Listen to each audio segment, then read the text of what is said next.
নমস্কার বন্ধুরা, JP village ফুডে সবাইকে অনেক অনেক স্বাগত জানাই।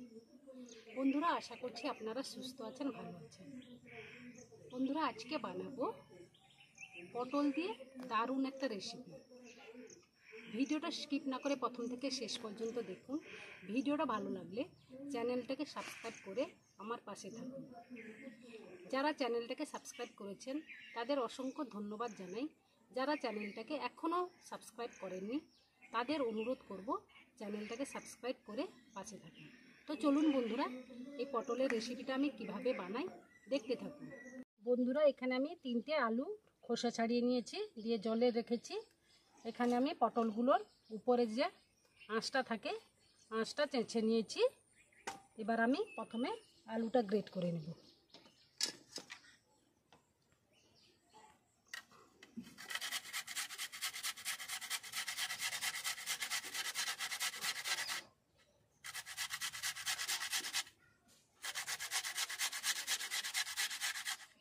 বন্ধুরা, আলুটা গ্রেট করে জলে রেখে দিয়েছি। এবার আমি পটলটা গ্রেট করে নেব। পটলটা ভালোভাবে ধুয়ে নিয়েছি। এবার আমি পটলটা গ্রেট করে নিচ্ছি।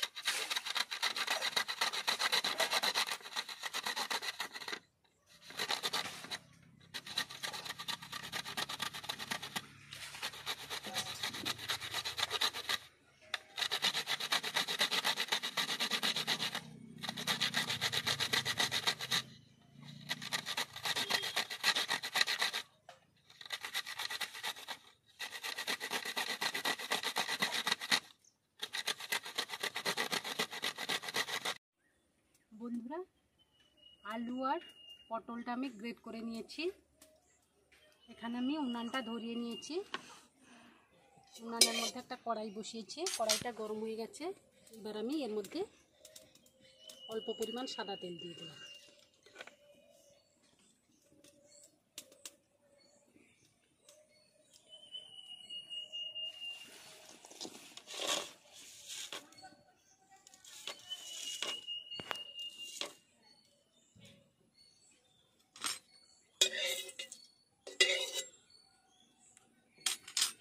বন্ধুরা, সাদা তেল গরম হয়ে গেছে। এবারে এর মধ্যে কালো জিরে দিয়ে দিলাম, অর্ধেক চামচ আদা বাটা।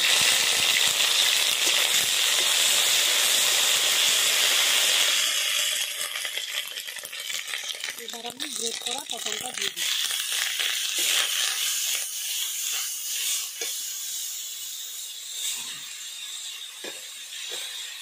এবার গ্রেট করা আলুগুলো দিয়ে দিলাম।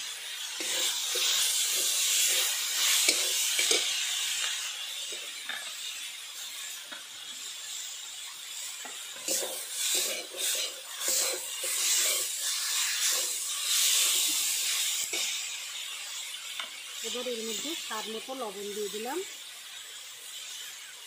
অল্প পরিমাণ হলুদ গুঁড়ো, অল্প পরিমাণ লঙ্কা গুঁড়ো, অল্প পরিমাণ জিরে গুঁড়ো দিয়ে দিলাম। দিয়ে পটল আর আলুর সঙ্গে ভালোভাবে মিশিয়ে নিই।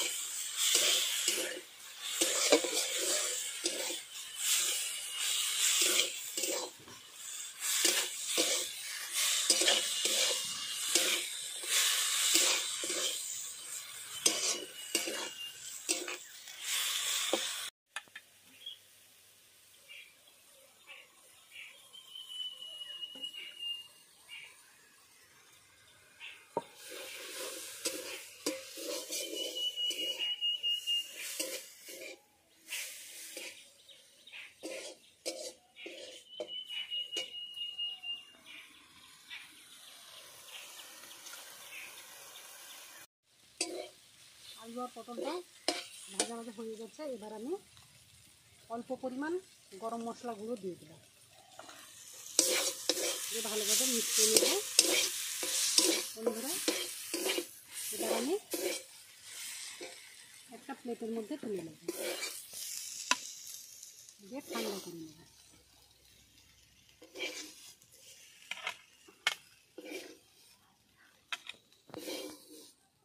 এখানে আমি বেসন নিয়েছি। এই আলু পটলের পুরটা ঠান্ডা হয়ে গেছে। এবার আমি এর মধ্যে 5 চামচ বেসন দিয়ে দিচ্ছি। দিয়ে ভালোভাবে মাখিয়ে নেব।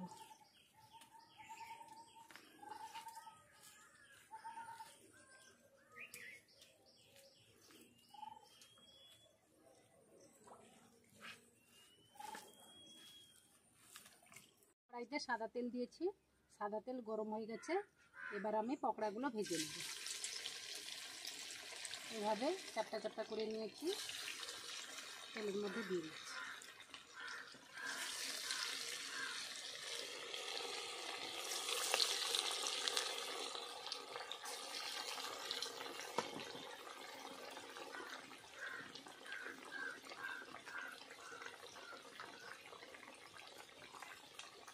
বন্ধুরা, পকোড়াগুলো ভাজা হয়ে গেছে। এবার আমি আবার করে তুলে নিচ্ছি। এইভাবে আমি সব পকোড়াগুলো ভেজে নেব। দেখুন বন্ধুরা, সব পকোড়াগুলো ভেজে নিয়েছি। কড়াইতে আমি সর্ষে তেল দিয়েছি অল্প পরিমাণ। এবার এর মধ্যে 5 ফোড়ন দিয়ে দিলাম, একটা শুকনো লঙ্কা দিয়ে দিলাম, একটা তেজপাতা দিয়ে দিলাম, অল্প পরিমাণ হিং দিয়ে দিলাম। বন্ধুরা, এবার এর মধ্যে অর্ধেক চামচ আদা বাটা দিয়ে দিলাম।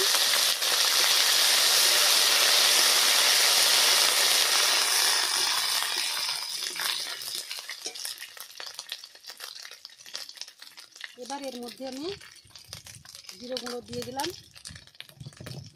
বন্ধুরা, এবার এর মধ্যে অল্প পরিমাণ জল দিয়ে দিলাম।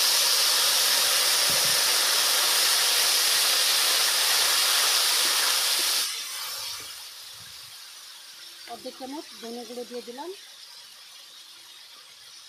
অর্ধেক চামচ লঙ্কা গুঁড়ো দিয়ে দিলাম, অর্ধেক চামচ হলুদ গুঁড়ো দিয়ে দিলাম। এখানে স্বাদ মতো লবণ দিয়ে দিলাম, দিয়ে কষিয়ে নেব মশলাটা। বন্ধুরা, এখানে আমি 1 চামচ চাল মগজ বাটা নিয়েছি, দিয়ে দিলাম।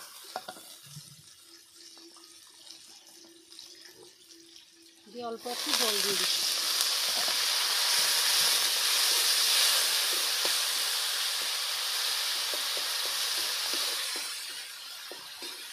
বন্ধুরা, এবারে এর মধ্যে 1 চামচ মতো টমেটো সস দিয়ে দিচ্ছি।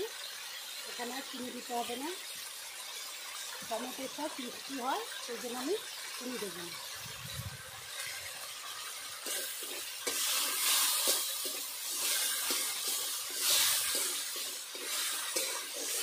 বন্ধুরা, মশলাটাকে তেল ছেড়ে দিয়েছি। এবার আমি অল্প পরিমাণ জল দিয়ে দেবো।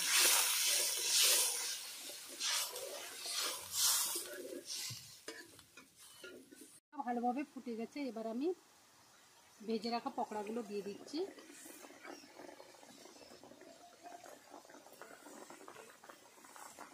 রান্নাটা হয়ে এসছে। এবার এর মধ্যে ভেজে রাখা গরম মশলার গুঁড়ো দিয়ে দিচ্ছি।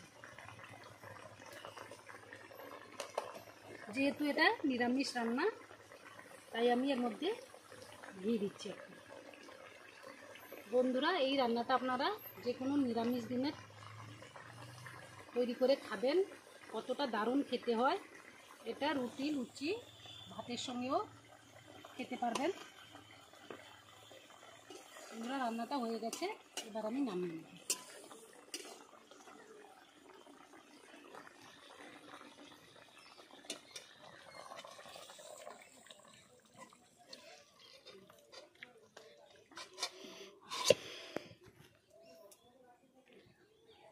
বন্ধুরা, রান্নাটা হয়ে গেছে। পটলের এই রেসিপিটা আপনারা বাড়িতে রান্না করে দেখবেন, কেমন হয়েছে কমেন্টে জানাবেন। ভিডিওটা এখানে শেষ করছি। আপনাদের সুস্থতা কামনা করে আজকে এই ভিডিওটা এখানে শেষ করছি। পরের দিন একটা নতুন রান্নার পর্বে আবার দেখা হচ্ছে। আজকের মতো এখান থেকে বিদায় নিচ্ছি।